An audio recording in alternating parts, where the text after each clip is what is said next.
Du nouveau sur Exaucé Lungo TV. Exaucé Lungo TV, la chaîne qui vous procure la vie en Jésus. Des nouveaux concepts basés selon vos attentes sur l'éducation familiale, coaching, ministère, finances, mariage et la jeunesse. Exaucé Lungo TV. Bien-aimés dans le Seigneur, bienvenue dans votre émission sur votre chaîne favorite, votre chaîne prophétique, la chaîne Exaucé Lungo TV. Je ne suis pas seule, je suis ravie d'être avec ma collègue Perla. Bonsoir. Bonsoir Jemima. Comment tu vas? Ça va très bien et toi? Super, je vais très très bien. Aujourd'hui, on va aborder un thème plutôt, on va dire, basique dans le sens, c'est un mot qu'on entend souvent, mais on voudrait vraiment décortiquer le concept pour faire en sorte que les enfants de Dieu comprennent exactement quelles sont les épreuves qui accompagnent la foi. Et pour ce faire, nous avons un homme de foi qui est le prophète Exaucé. Bonsoir. Ah bon, carrément Bonsoir, un homme de foi. Bonsoir, Jérémy. Bonsoir. Bonsoir, Comment allez-vous? Perla. Bonsoir. Gracieux, bien. J'espère que vous aussi. Hein. Oui, Ça va par très la bien. grâce de Dieu. Alors, je ne sais pas si vous voulez commencer par une prière. Oui, on peut prier. Seigneur, nous voulons te rendre grâce. Nous voulons te dire merci pour ta fidélité et ta seigneurie et remettre ces instants entre tes mains. Laisse que ta faveur, laisse que ton amour soit notre partage, l'intelligence surtout que le Saint-Esprit donne. Nous voulons remettre ces instants sous ta fidélité au nom de Jésus-Christ. Amen. Amen. Prophète, ravi de vous avoir parmi nous. Ah oui, C'est toujours un le plaisir plaisir est lorsque partagé. vous venez sur le plateau. On Amen. sait qu'en sortant d'ici, on va apprendre beaucoup de choses et les internautes Amen. aussi vont apprendre beaucoup de choses. Aujourd'hui, on va parler de les épreuves de la foi. Prophète, si vous pouvez quand même nous dire, c'est quoi la foi? On nous a toujours appris que la foi était, selon Hébreux 11, verset 1, que c'était une ferme assurance, des choses qu'on espère, une démonstration de celles qu'on ne voit pas. Sincèrement, en étudiant la Bible, en étudiant la parole de Dieu, je me suis dit, si la foi était la capacité de pouvoir espérer à ce qu'on veut avoir, donc on limiterait Dieu aux avoirs. Alors j'ai lu dans Hébreux chapitre 12, au verset 2, la Bible dit, ayant les regards sur Jésus, qui est les consommateurs et les chefs de notre foi. Les chefs. Dans d'autres versions, on a dit, il suscite, celui qui suscite notre foi et l'amène à la perfection. J'ai compris que le regard sur Jésus suscite en nous la foi. D'autant plus que Romains chapitre 10, verset 17 dit que la foi vient de ce qu'on entend. Ce qu'on entend vient de la parole de Christ ou de la révélation de Christ. Alors, par ces trois versets, j'ai déduit que la foi était le regard fixé sur Jésus. Sur Jésus. Et que Hébreux 11, au verset 1, qui dit c'est une ferme assurance des choses qu'on espère, en fait, ça intacte, c'est une manière que l'écrivain du livre d'Hébreux, que je suppose être Paul, a dû mettre en exergue, en écrivant, pour montrer aux gens comment obtenir quelque chose. Mais or, la foi ne doit pas se reposer sur la manière à obtenir quelque chose, mais c'est une qualité de vie, c'est un état d'esprit qui, lorsqu'on a les regards fixés sur le Seigneur, on est stable dans la marche avec le Seigneur.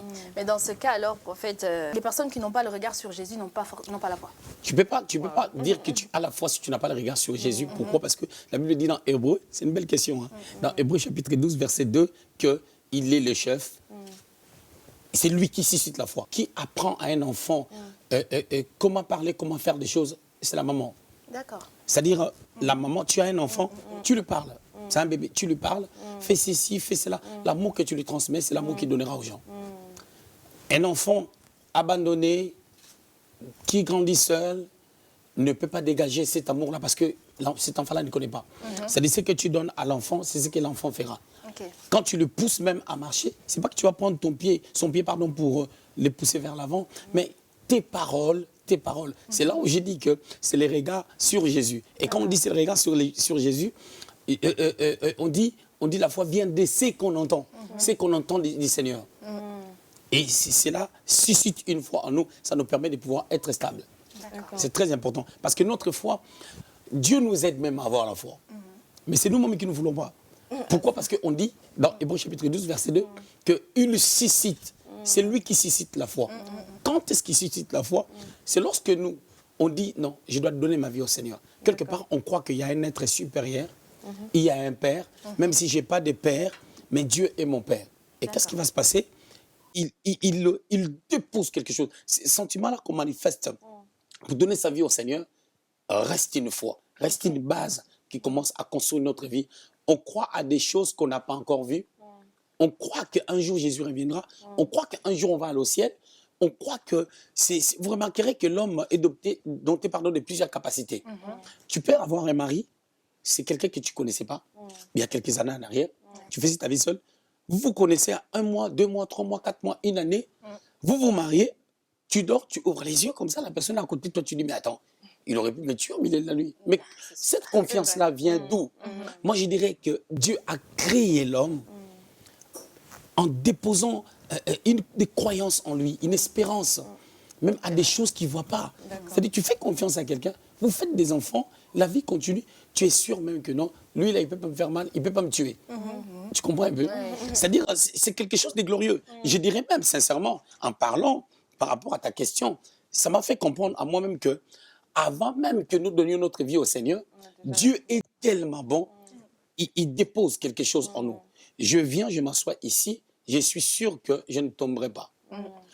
On peut me piéger, je m'assois, je tombe, et puis les gens rigolent. Mais je suis sûr qu'il ne peut pas le faire, c'est une foi. Donc en fait, tout être humain a la foi, en fait, une portion de foi. Tout être humain, je peux dire ça comme ça, mais sauf qu'il y a plusieurs sortes de foi maintenant.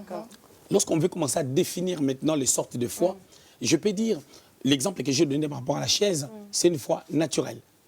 D'accord. C'est une foi naturelle, une foi humaine. Et tout part de là. Mais tout vient de Dieu. Parce que rien ne vient pas de Dieu. Tout vient de Dieu. Même ce qui est naturel, ça vient de Dieu. Ça, c'est une foi naturelle. Je crois que cet appareil, quand je l'allume, j'aurai aussi ma Bible là-dedans. J'aurai aussi autre chose. C'est une foi naturelle à l'existence de certaines choses.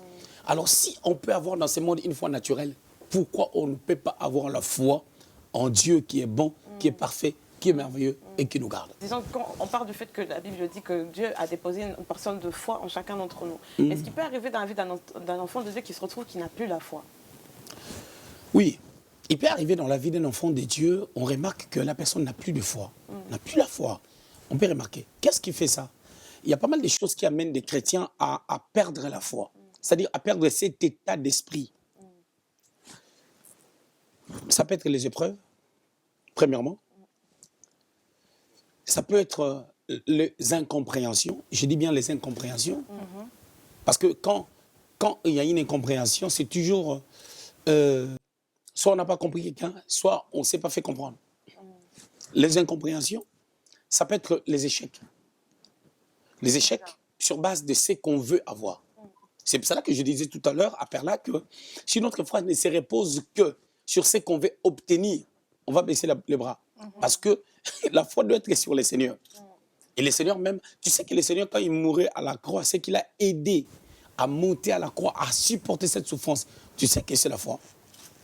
C'est-à-dire quoi? C'est-à-dire, imagine-toi, je monte à la croix, je vais mourir pour l'humanité. Il a été l'agneau qui a été immolé avant la fondation du monde. Déjà, c'est dans l'Apocalypse 11, verset 8. Mais c'est une situation triste, douloureuse. Mais il monte. Il dit même, Père, pardonne-leur, parce qu'ils ne savent pas ce qu'ils sont en train de faire. C'est la foi. Mais comment est-ce que Jésus qui était Dieu, pourquoi est-ce qu'il avait besoin de la foi pour arriver à la croix? Très belle question. Pourquoi il avait besoin de la foi? Il avait besoin de la foi parce que la foi, c'est un principe que même Dieu a. La Bible dit, Jean 1, verset 1, au commencement était la parole. Mais au commencement, là, qu'est-ce que Dieu a fait? Dieu dit que la lumière soit et la lumière fut. C'est-à-dire, Dieu prend sa parole, il met la foi dessus, et la parole qui sort de sa bouche crée quelque chose. Et sans que Dieu mette la foi en lui-même par rapport à ce qu'il est, rien n'allait se faire. Donc, même Dieu a la foi. Et même Dieu, quand il nous envoie en mission, il appelle Moïse, il sait qu'il va libérer les peuples. Et donc, il a foi en Moïse. Il a foi en ce qu'il a mis en Moïse. C'est pour cela que vous remarquerez, dans un mariage, dans une église, ce qui fait la force d'une église, d'un mariage, c'est la foi qu'on a en l'autre. Cette foi-là crée l'amour, la confiance, l'unité, le partage, malgré nos défauts. Parce que souvent, comme on en discutait avec Parla, on a tendance à prendre la foi que dans un sens pour obtenir ce dont on a besoin. Sincèrement, je ne dis pas que je suis le meilleur prédicateur, je ne le serai jamais, mais je dirais qu'il y a beaucoup de choses qu'on doit redéfinir dans nos églises ou dans notre théologie. Bien sûr. Il y a beaucoup de choses qui doivent être vraiment redéfinies. Quand je pars un peu dans ce que vous venez de dire par rapport aux épreuves de la foi, les gens qui baissent le bras par rapport aux épreuves de la foi, on voit quand même, on s'est vraiment posé la question, on s'est dit, mais on va demander un peu au prophète de nous expliquer quand est-ce qu'il faut mettre la foi par rapport à certaines choses et quand est-ce qu'il faut mettre l'intelligence, parce qu'il y a beaucoup de choses, on est un peu Éparpillé, oui, voilà, si je peux dire comme ça, parce qu'il y a des gens qui nous disent oui, vous en tant que chrétien, vous mettez que la foi, vous agissez pas, vous faites pas ceci, mais comment en fait mettre la foi et quand est-ce qu'il faut La Bible dit ajoutez dans votre foi la connaissance. Dans d'autres versions, on a dit ajoutez dans votre foi la science. Ça, c'est Pierre qui dit. Pierre, c'est quelqu'un qui est avec le Seigneur. Quand il dit ajouter dans votre foi la connaissance, il veut dire ceci. Au-delà de la foi, on doit agir. Beaucoup de personnes disent j'ai la foi en Dieu, Dieu va faire, mais Dieu ne fera jamais ce que l'homme doit faire. Et l'homme ne fera jamais ce que Dieu peut faire. Qu'est-ce que Dieu peut faire? Je dors, à un moment donné, je me réveille. C'est un potentiel que Dieu a placé dans l'homme. D'accord. Mais lorsque maintenant Dieu fait en sorte que je puisse me réveiller, parce que j'ai ouvert les yeux, parce que j'ai entendu le réveil, il n'y a aucun mécanisme que toi tu fais personnellement pour entendre le réveil. C'est une organisation de Dieu dans ton système anthropologique. Ok. Mais le problème, c'est quoi maintenant? Quand tu entends les réveils, est-ce que tu te lèves pour aller en formation? Est-ce que tu te lèves pour aller travailler? Quelque chose qui va te procurer de l'abondance ou une paye. Est-ce que tu te lèves? Maintenant, quand on est fainéant, quand on ne se lève pas, on ne fait rien. On peut beau prier, mais on est fainéant. On peut beau prier, on ne révise pas ses notes. On peut beau prier, on ne fait rien. Donc, la vraie foi, c'est vraiment... on n'a pas la foi parce qu'on a mis la foi pour obtenir quelque chose et ça marche, on a obtenu la chose, on dit « je suis un homme de foi ». C'est faux, archi faux. D'accord. On est un homme de foi, une femme de foi, même lorsque ça ne marche pas. D'accord. Mais Là, oui, mais je te dis ça que... change de connotation. Là, là. Oui, la foi, c'est la confiance que tu as en Dieu, pas la confiance que tu as dans la maison que tu as besoin. D'accord. Ok. Parce que parmi les choses en fait qu'on a évoquées, souvent les gens ont tendance à juger peut-être une personne, supposant qu'une personne, un bien-aimé a reçu beaucoup de prophéties et les gens ne voient pas ces prophéties s'accomplir et on va juger la personne, on va dire c'est pas une personne de foi. Mais Déjà, nous devons comprendre une chose. Pourquoi on prophétise? Pourquoi Dieu donne un message prophétique? Dieu donne un message prophétique parce qu'il sait que c'est difficile pour l'homme d'arriver à bon port. Alors, il parle pour le fortifier. Deux, Dieu donne la prophétie parce qu'il sait qu'à un moment donné, tu peux perdre l'énergie. Alors, il dit, quand il va se souvenir de la prophétie, ça sera comme de l'énergie. C'est ce que Pierre dit dans son épître. Il dit, la prophétie est une lampe. Il dit, la parole prophétique est une lampe qui nous éclaire. Dieu donne la prophétie pour un but. Ce n'est pas pour amuser la galerie. C'est pour... susciter même, fortifier même la foi des gens. On dit que c'est Jésus qui suscite la foi. Quand je dis Jésus suscite la foi, ça a des dimensions. Il le suscite, il les soutient parce qu'on dit il l'amène à la perfection. C'est-à-dire il conduit cette foi avec toi. Mais il faut que tu lui laisses la place. Mais notre problème c'est quoi? Quand j'ai besoin de quelque chose, je ne l'ai pas, je baisse les bras. Lorsque un ami, quelqu'un qui a le même âge que toi, a ce que je n'ai pas, c'est tout un problème. J'ai dit, oh, je suis en retard. Et quand je me dis, je suis en retard, je commence à m'accuser. Quand je vais finir de m'accuser, je vais accuser les autres. Quand je vais accuser les autres, j'accuserai Dieu. Quand il l'a fait, on ne reçoit pas ton offrande. Hein, Dieu n'a pas reçu ton offrande. Mais tu dois réfléchir pourquoi l'offrande d'Abel a été reçue. Au lieu maintenant de commencer à réfléchir que son problème, c'était Dieu était mauvais. Mais Dieu, on ne le voit pas. Il ne pouvait pas tuer Dieu. Alors ça tombe sur la créature. Donc on doit remettre en compte la foi de... Voilà. Si je peux me battre contre Hébreux chapitre 11, verset 1er, je veux dire, la foi est une ferme assurance des choses qu'on espère, une démonstration de celles qu'on ne voit pas. Si on reste sur ça, on ne s'appuie pas sur d'autres réalités, je dirais que ces passages peuvent contredire là où on dit « j'ordonnerai la bénédiction de te suivre ». Ah, oui. Donc, cette pensée d'Hébreux chapitre 11 veut seulement dire que quand tu es stable dans quelque chose, ayant les regards sur Jésus-Christ, qui donne tout, parce qu'il s'est fait pauvre pour que nous soyons riches, ce que tu as besoin te suivra. C'est pour cela Jésus lui-même, il avait dit, ne vous inquiétez de rien, mais cherchez premièrement le royaume des cieux. Or, le royaume, c'est Jésus. Et quand tu as les regards sur Jésus, tu seras téléchargé. C'est comme un iPad, un téléphone qui est déchargé, tu n'as pas besoin d'autre chose, si ce n'est que les chargeurs. Donc, la foi, c'est ces chargeurs-là. Amen, prophète. Souvent, j'entends dans les prophéties, quand on prophétise sur certaines personnes, j'ai déjà entendu, je ne sais pas, j'aime pas si tu l'as déjà entendu, on dit à la personne, mets ton intelligence de côté. On dit à la personne, mets ton intelligence. Je voudrais savoir, en fait, quand on dit mets ton intelligence de côté, la personne doit réagir comment? Très bien. Tu sais, quand on dit à quelqu'un, mets ton intelligence de côté, c'est-à-dire, Dieu estime que ton intelligence est absurde. Parce qu'il arrive des fois, on sait quoi. Je vais dire déjà une chose. Hein. Être intellectuel, c'est pas avoir un diplôme universitaire. Être intellectuel, c'est pas être universitaire. Être intellectuel, c'est une qualité de vie qui a une certaine noblesse liée à une série de connaissances qu'on a. Et c'est là où tu vas remarquer que quelqu'un qui a étudié à l'école, quelqu'un qui a des diplômes, excusez-moi les termes, mais c'est un abouti. Tu vas remarquer que... On en voit de plus en plus. Parce que si tu n'arrives pas à mettre en valeur l'intelligence que tu as pour que cette intelligence devienne une bénédiction pour toi-même, c'est dangereux. En réalité, on peut douter de ton intelligence. Mais ça, c'est des choses que plusieurs personnes ne connaissent pas. C'est ça, quand on dit à quelqu'un, mets ton intelligence de côté, je vais définir ça bien dans la Bible. Moïse est un intellectuel, plus que nous autres, là, plus que toutes les personnes qui prétendent être intello. Pourquoi?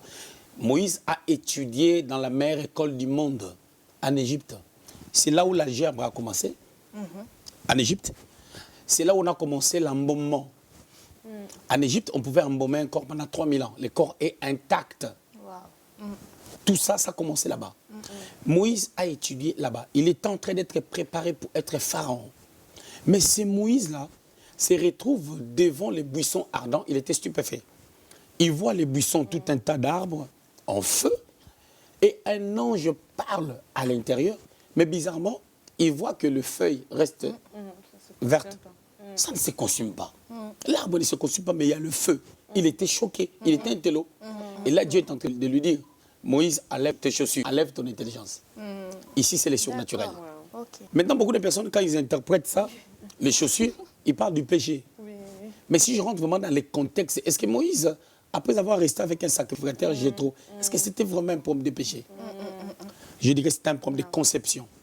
Un problème de son intelligence qui doit mettre de côté. Un problème de perception, de vision, pour avoir un regard fixé sur les dieux qui lui parlaient dans les buissons. C'est ces regards-là que nous devons avoir. Et tu vas voir que par là, Moïse a entendu, ce que Dieu voulait les transmettre par rapport à sa mission. C'est là où on dit, mets ton intelligence de côté. Parce que si tu ne mets pas ton intelligence de côté, c'est comme moi lorsque j'opère, par exemple, sous l'onction du Saint-Esprit. Je sens que je deviens une autre personne. Les dons de la foi, ça vient. Je peux dire, un miracle va se faire dans 5 minutes. Si j'agis selon ma petite intelligence, mon intelligence va combattre ce que Dieu veut faire. Alors c'est mieux, à ce niveau, je supprime carrément mon intelligence. Je commence à voir ce que Dieu est, ce que Dieu peut faire, ce que le Christ a accompli à la croix. Mais là, alors, vous avez cette capacité de savoir à quel moment vous devez enlever cette intelligence-là. Et ça, je pense que c'est un don aussi. Tout homme a une intelligence particulière, bien que l'intelligence a des degrés. Mais sauf que les chrétiens ne veulent pas avancer. Il y a d'autres choses pour les avoir. On doit vraiment t'encadrer. On dit, tu sais, je vais donner l'exemple de Saül. Saül était roi. David est un jeune homme qui s'est mis à côté du roi, mais il a une grâce que le roi n'a pas.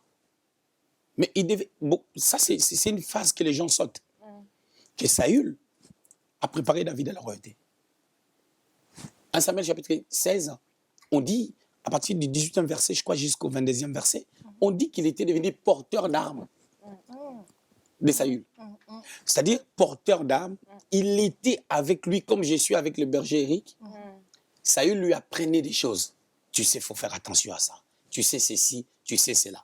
Mais le problème, c'est quoi? David n'est pas resté sur la grâce qu'il a qui dépassait celle de Saül. La grâce qui lui a amené à tuer Goliath. Le problème que nous avons aujourd'hui, les gens connaissent beaucoup.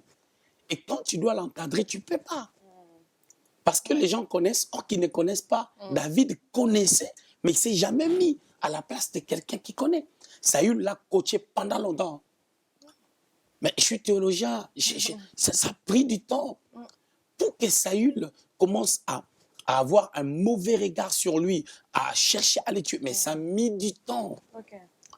Il l'a coaché. Ça s'appelle l'école de Saül.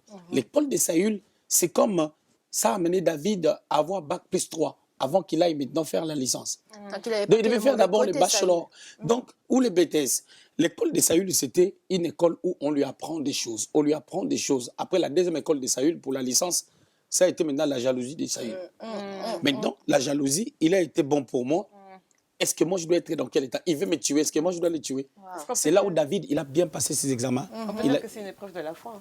C'est une épreuve de la foi parce qu'il a reçu une parole pour devenir roi. Pour devenir roi, mais dans ce parcours-là, il est à côté d'une personne, il a été bon pour lui. Parce que David, en tuant Goliath, il a sauvé tout Israël ainsi que la royauté de Saül. Mais cette personne-là, David a été bon pour lui. Il s'est détourné de David en cherchant à le tuer. Quelle sera ta position? Quelle sera ma position? Tu vois maintenant, l'église d'aujourd'hui est dans quel état? C'est là qu'on dit que l'église n'est pas encore prête. Hein. Voilà. C'est-à-dire que tu es favorable aux gens que lorsque tu donnes, quand tu ne donnes pas, tu n'es pas favorable. Et oh Dieu, il est bon. Il ne donne pas toujours. Mais c'est intéressant parce que justement, je pense que beaucoup d'entre nous, on rate cet examen que David a eu, comme vous avez dit. Il a eu la première école où Saül lui a été favorable et puis sa deuxième école où Saül n'a pas été favorable. Il cherchait à le tuer. Mais malgré ça, il a quand même gardé cette promesse que Dieu lui avait dit qu'il serait roi. C'est un homme merveilleux, David. David, typologiquement, c'est le type de Christ. David n'est pas le type de Christ parce qu'il a tué Goliath. Goliath qui est l'image du diable. David, ce n'est pas le type de Christ parce que seulement il reconnaissait ses fautes. Non, David, c'est aussi le type de Christ parce qu'il était capable d'avoir l'opportunité à 2 reprises de tuer Saül. Saül est en train de dormir. Je ne sais pas qui lui a donné cette dose-là de ronflement. Il dort tranquillement. David vient, il coupe même le pan de sa robe et il dit, mon père, regarde.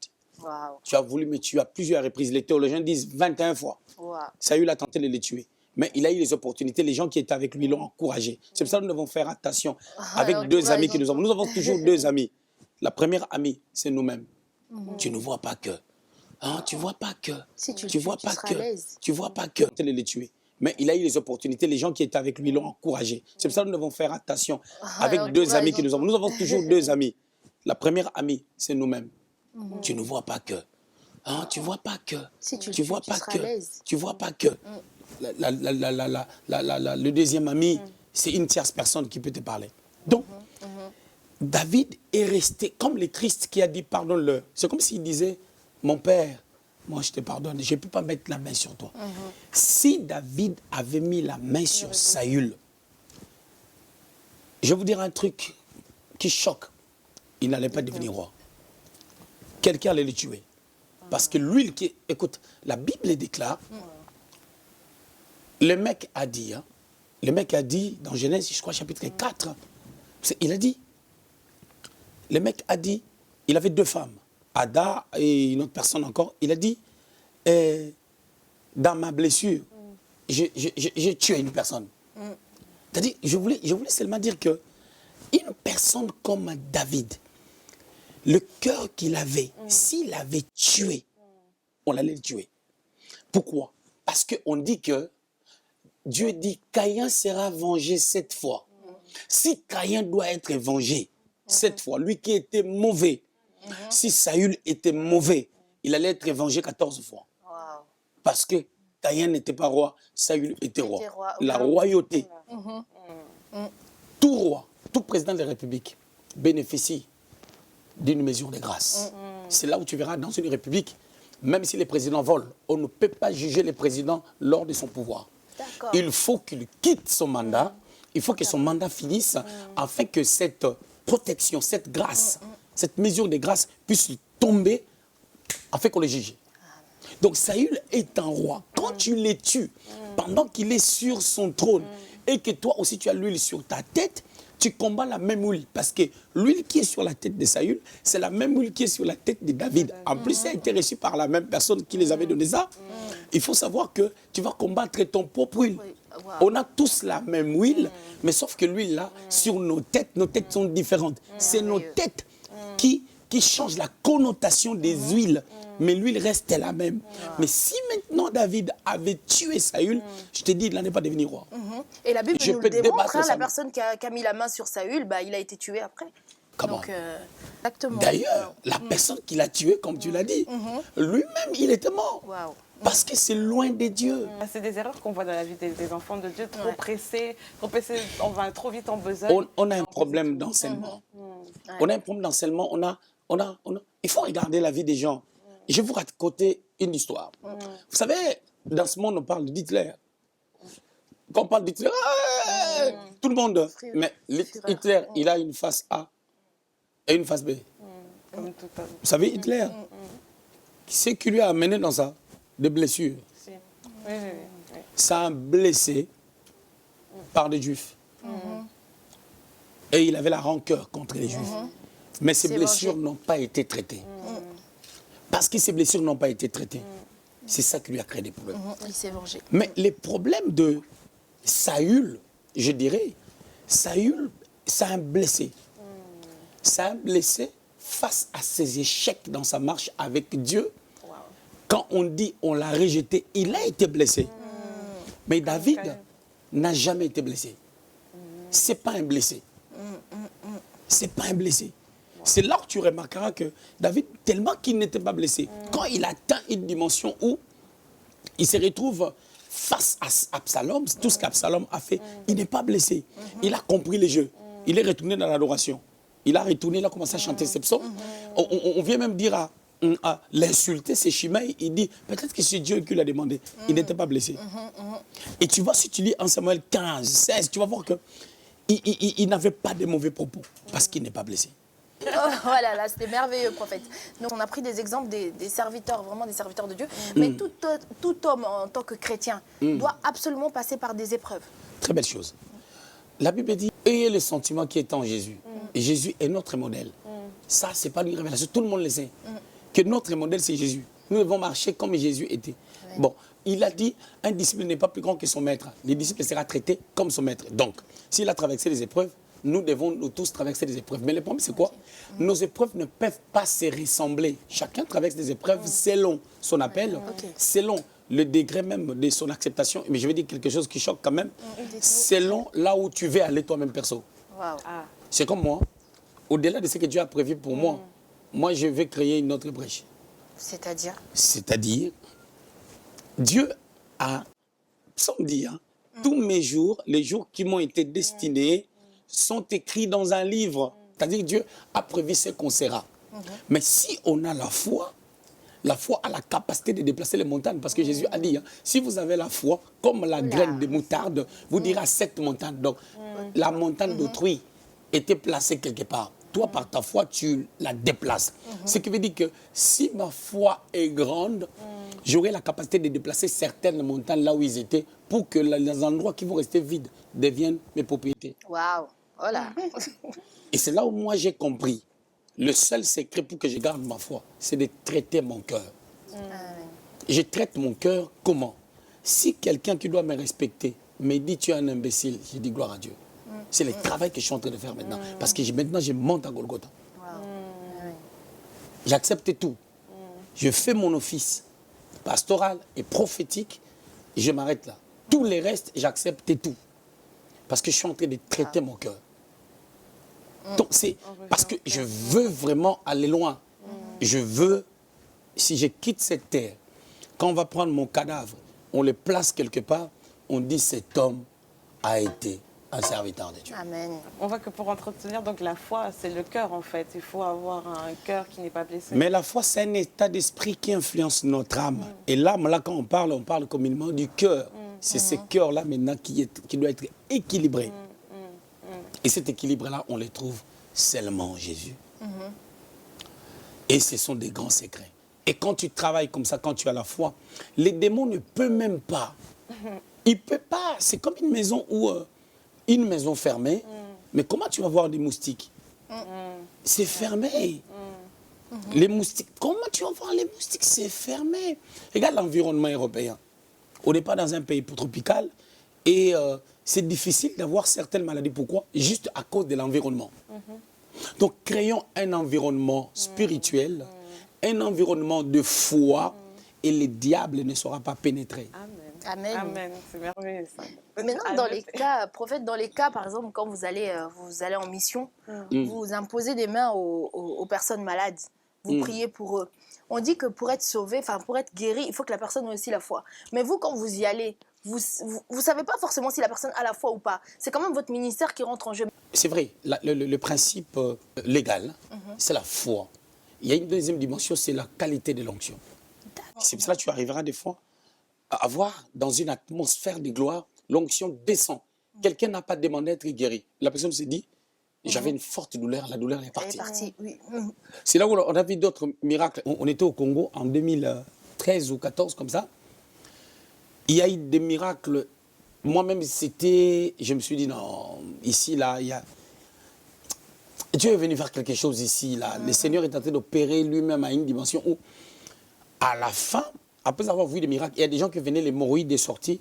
J'ai dit, je ne peux pas pour toi, va seulement aux toilettes. Dès que tu arrives aux toilettes, ça disparaît. La personne ouvre les toilettes comme ça, il regarde, il n'y a plus. La personne retourne en criant, c'est parti. Il y a eu des choses, j'ai vu un sourd, il a entendu. Deuxième sourd a entendu. Quand le troisième sourd est venu, j'ai eu peur. J'ai dit, Seigneur, je peux compter ici même 25 miracles authentiques, des miracles graves, où tu vois quelqu'un qui ne s'est jamais mis à genoux, qui ne s'est jamais accroupi pendant 38 ans. Depuis qu'elle était tombée à l'âge de 8 ans, la personne marche.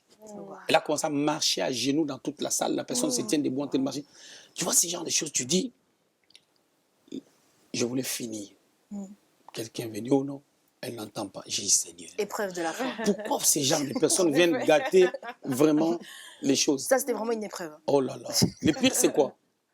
J'ai prié. Sincèrement, je ne pense pas que j'avais la foi. Quand j'ai prié pour elle. Ça vous arrive aussi en tant que serviteur de Dieu? Oui, mais la foi, c'est un état d'esprit. Wow. Ça peut être secoué. D'accord. Par ce que les yeux voient. J'ai prié, rien. J'ai prié, rien. Je lui ai dit, maintenant, j'ai senti quelque chose en moi. C'est comme si une foi m'a revêtu. Je lui ai dit, va derrière. Dès que tu arrives derrière, tu entendras. Je fais signe aux gens qu'il aille derrière. On a commencé à l'amener. Il arrive à la porte. La personne crie. J'ai entendu. Oh là. Donc, c'est là où on atteint un niveau où on dit, non, je dois rendre grâce à Dieu. Amen. Tu dis, ah non, je dois rendre grâce à Dieu. Ça, c'est made in Jesus. Dis ça, c'est Dieu. Voilà, c'est ça. En fait, d'autres miracles qu'on a pu expérimenter depuis vraiment plus de 20 ans, si on était orgueilleux comme les gens le pensent, on se glorifierait. Parce que des miracles, on en a vu. Maintenant, dans le cas, par exemple, de la médecine, en fait, dans le cas vraiment de la médecine, j'aimerais quand même que vous puissiez éclaircir un peu les personnes qui nous suivent. Parce qu'il y a d'autres personnes, ils ont des problèmes de santé qui nécessitent peut-être d'aller voir un médecin. Je donne un exemple. Ces personnes, ils voient qu'au fur et à mesure, ça n'arrive pas. Ils font appel à tout ce qui est insémination. Est-ce que c'est une épreuve de la foi ou c'est juste que la personne, ils ont fait appel à la médecine parce que c'est aussi l'intelligence que Dieu donne? Ces gens-là, quand ils font ça, ils font ce que Sarah a fait. Ils disent, va vers Agar. Ça, c'est aller vers Agar. Pour qu'il te donne l'enfant. Mais cet enfant-là, c'est Ismaël. Et Ismaël, à un moment donné, il va se moquer d'Isaac. Il cherchera à détruire Isaac. Tu voudras encore les renvoyer. Des fois, on crée des problèmes spirituels qui amènent d'autres démons qu'on cherchera encore à chasser après. Et Dieu va dire, mais vous-même, vous les avez appelés. Donc, la voie légale, c'est une femme qui tombe enceinte normalement. La grossesse évolue, bien que mal, il peut y avoir des combats. Rebecca en a vécu. Genèse chapitre 25, elle en a vécu, versets 22 à 26. Elle a vécu des combats, mais elle a fini par accoucher. Là où l'intelligence de l'homme va intervenir maintenant pour l'aider à accoucher. Même Dieu savait qu'il y avait des femmes sages qui amenaient les gens à accoucher. Exode chapitre 2. Amen. Mais maintenant, dans quel cas c'est une personne malade, on part vraiment on enlève maintenant le contexte d'in vitro. À quel cas cette personne doit vraiment aller voir un médecin? Un exemple bête, une grossesse est combattue. Ok? Une grossesse est combattue, c'est une chrétienne, on prie pour elle et tout. Elle sent que la pression est forte, elle est en train de saigner et tout. Elle continue à saigner, il faut aller à l'hôpital. D'accord, ok. Il faut aller à l'hôpital. Mais donc quand la personne va aller à l'hôpital, qu'est-ce qui va se passer? Le médecin peut lui dire, madame, écoutez, c'est fini. Là, c'est mort. Tu as perdu la grossesse et tout. Ça va être déjà atteint 4 mois, mais tu l'as perdu et tout. Voilà. Et admettons, la femme dit, moi, je vais accoucher. Madame, pourquoi vous le dites? Dieu m'avait montré que j'avais un bébé. Ça devient maintenant la foi, sa foi contre la parole de ces gens. Il y a une de mes filles, l'évangéliste Lauriane, qui avait fait ça pour son premier fils. Elle n'était même pas chrétienne. Elle n'était même pas chrétienne. Elle avait perdu tellement des enfants. Elle a fait des fausses couches 2 ou 3. Et cette fois-là, elle a dit, moi, je vais accoucher, je ne vais pas. On a dit, madame, on doit arrêter la grossesse. Elle a dit, je ne vais pas. Signe, elle a signé. L'enfant est resté, il est né, c'est Samuel Kabassou. Amen. Donc, ça devient maintenant, c'est une foi, quand elle a engagé cette foi-là. En fait, la foi, c'est un tact qui t'amène quelque part. C'est comme quelqu'un qui veut faire un bond pour aller plus loin. Les soubassements, là, c'est la foi. Tu vois, les gens qui font des plongeons dans des grandes piscines et tout, ils font toujours un bond. Pour prendre l'élan. Voilà, pour prendre l'élan. C'est ça, c'est ce qui se passe avec la foi. C'est-à-dire, et quand même quelqu'un, moi je connais des païens, les gens qui ne connaissent pas Dieu, tu vois la qualité de vie, toi-même tu dis, oh là là Seigneur, fais en sorte que cette personne-là puisse te connaître, parce que je vois que la personne a tout ce qu'il faut. La personne a tout ce qu'il faut. Et il y avait des gens comme ça dans la Bible, qui ne connaissaient pas Jésus, mais qui étaient bien. Corneille, Acte chapitre 10. Corneille était une bonne personne. Une bonne personne, mais qui ne connaissait pas Jésus. Il faisait les aumônes. Il était une bonne personne, mais il ne connaissait pas Jésus. Qu'est-ce que le Seigneur a fait? Dieu a fait qu'on lui amène l'évangile de Jésus dans sa maison. Quand tu es une bonne personne, prédisposée, moi ça je le dis vraiment à toutes les bonnes personnes qui ne connaissent pas Jésus dans le monde entier. Je crois, avant que le Seigneur vienne, Dieu le visitera. Amen. Par exemple, on prend le cas de Abraham et de Sarah. À un moment donné, on voit qu'ils ont vraiment sombré dans leur foi. Ils ont perdu, surtout Sarah. Sarah avait vraiment perdu la foi. Mais malgré ça, on voit quand même la grâce de Dieu après. Donc même quand on sombre dans la foi, Dieu, il met Très quand bien. même la main. J'aimerais utiliser un autre terme encore. C'est leur foi a fait une crise. Ça fait l'AVC. Waouh. Oh là. Mais ils se sont sortis de ces AVC de la foi et ils ont repris le souffle. Tu vas voir au chapitre 18, et 3 hommes sont venus voir Abraham. Abraham a détecté que ces hommes étaient Dieu, le Père, le Fils et le Saint-Esprit. Comme ils se sont présentés comme des hommes, il a dit, je vais les traiter à la fois comme Dieu et comme des hommes. Nourriture. C'est ça la foi. Parce que la foi sans les œuvres est une foi morte. Il a pris la nourriture, il a frappé. Mais regarde maintenant, Sarah n'a pas cru. Quand on lui a dit qu'elle aura un enfant, Sarah a douté. Ça fait un déséquilibre. Mais Abraham avait la foi. C'est comme si Sarah, c'est l'Église, Abraham, c'est le Christ. Tant que le Christ est avec nous, même si on s'affaiblit, il viendra manifester sa gloire. Et si on s'accroche, on voit les miracles. Merveilleux. Merci beaucoup, prophète. C'était Merci à vous, très prophète. Vous édifiant. bénisse à vous aussi avec vos belles questions. Amen. Amen. C'était une belle émission. Oui, magnifique. C'est très Merveilleux. très On a instructif. beaucoup appris. J'espère que vous avez été richement édifiés. Surtout, n'hésitez pas à nous envoyer des questions parce que c'est clair que c'est peut-être un sujet qui reviendra encore parce qu'il y a des Sûrement, questions, il y en a certainement. Des histoires dans la Bible à décortiquer. Au sujet des épreuves de la foi, il y en a. Si vous avez des questions, même par rapport à votre propre parcours, n'hésitez pas. Ça peut nous aider à mieux comprendre certaines choses dans la parole parce qu'on ne s'arrête pas qu'aux personnages bibliques. Des fois, on a besoin aussi de comprendre certaines choses par rapport à notre propre vie.